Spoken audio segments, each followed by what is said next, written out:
Hi everybody, I'm Bill Whittle. We're here at CPAC 2010 for PJTV, and I am here with a remarkable lady, the kind of person who is a genuine inspiration to me and should be for all Americans.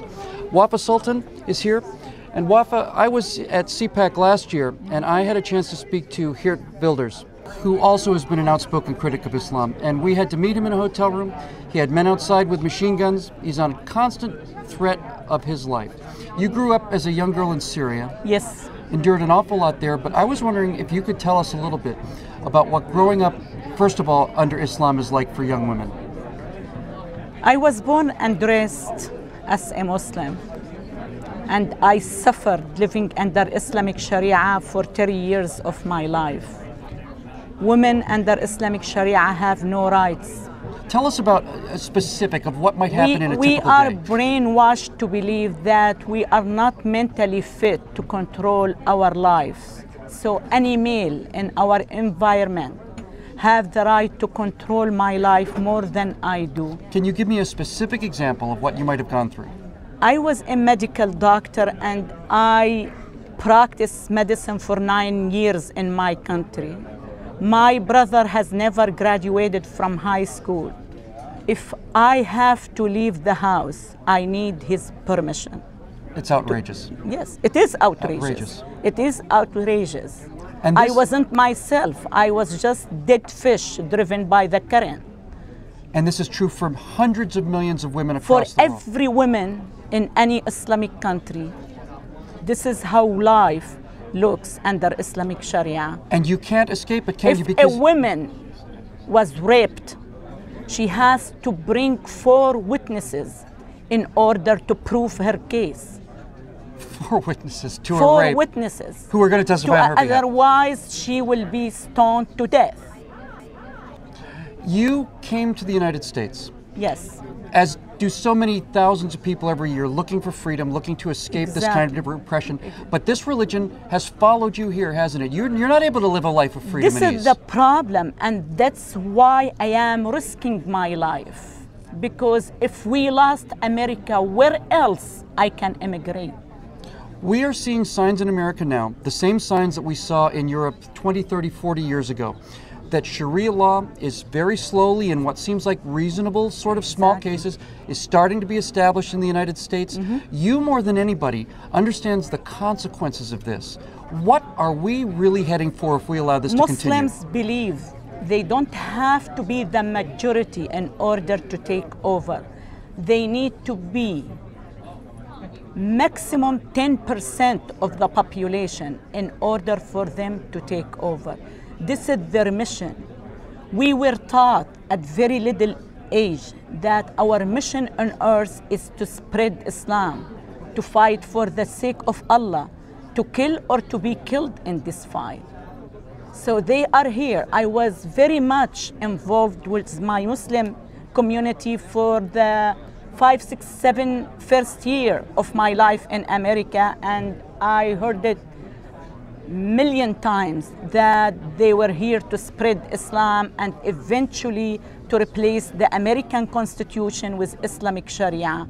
And you need to understand your concept of time because it's totally different than yours. You're looking at centuries, millennia. They are very well trained to be patient with time. If not today, tomorrow. If not tomorrow, after 200 years, we will achieve our goal, which is to submit the whole world to Islam. There's something I'd really like for you to help clear us up on.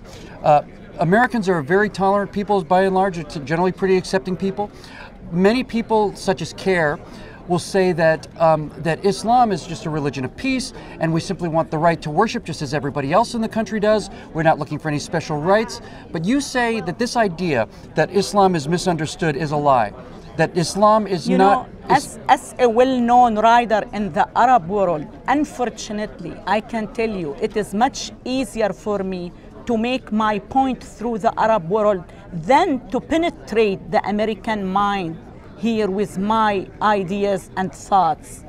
You know, because I can understand why Americans are raised to live by the ethical American code, which doesn't allow him to judge people based on their religious background. But Americans need to know that Islam is not a religion.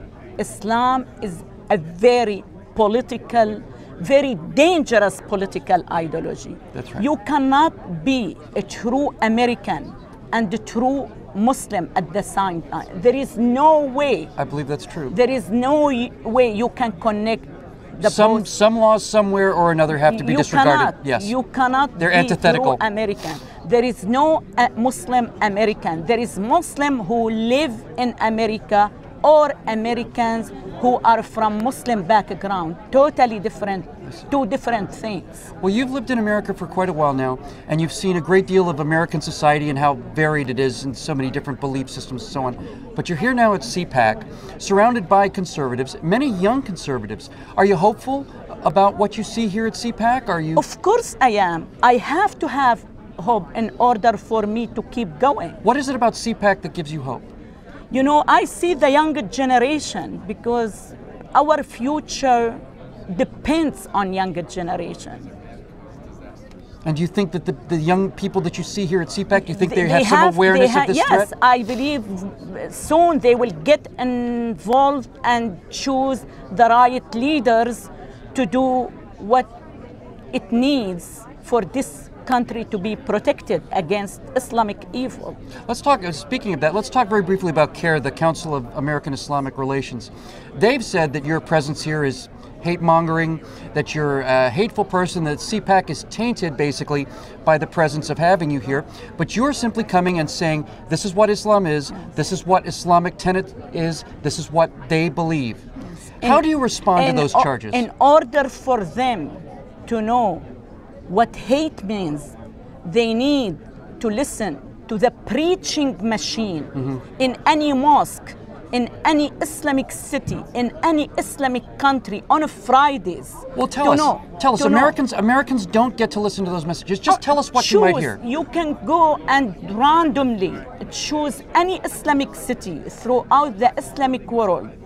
Go inside any mosque on a Friday and listen to the imam of that mosque and how much hate he injects the young generation against the West. Death to America, America must be destroyed, the Jews must be destroyed. The non-Muslims. All of them. All of them. So every time you kill 100 terrorists, this preaching machine creating thousands of not millions terrorists. So that's why I always say this war is mostly ideological war. If you don't fight the ideology, you will never be able to protect this country. I'd like to ask you a personal question.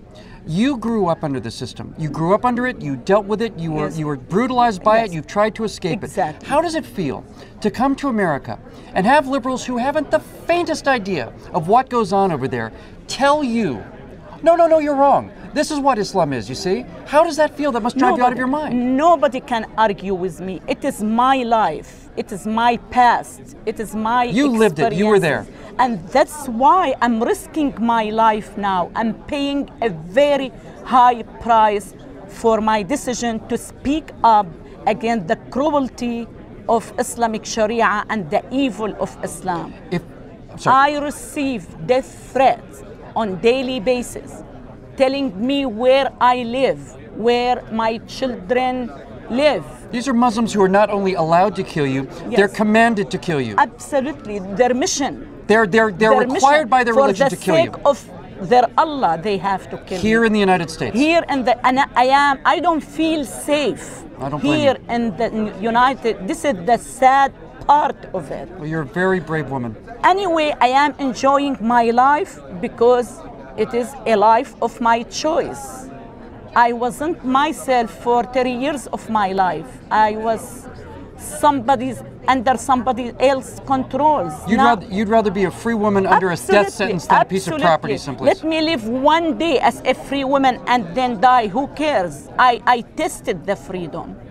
But unfortunately, as you said, most Americans take it for granted and they don't know what it means to be free.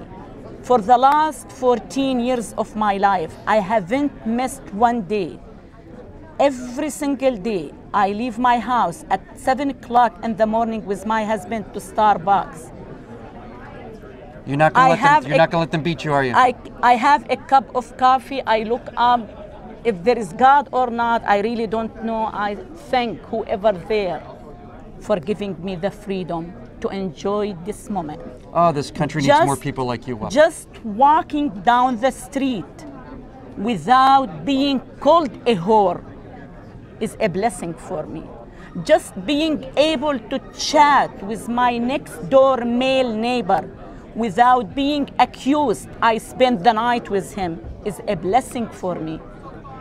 So I know what it means to be living in America. Well, I'm awfully proud to have you as a fellow American citizen, and I'm proud and grateful for you taking this risk to remind all of us what we all take for granted. Yes, we have to protect this country. Where else I can go if Islam takes over America? We'll beat them. You watch. Absolutely we will. Absolutely. I have no doubt that we will win. Thank you for joining us. Thank you so much. Wafa Sultan's book is called A God Who Hates. This is a remarkable person. You need to support her fight for freedom here in America. For PJTV, I'm Bill Whittle at CPAC 2010.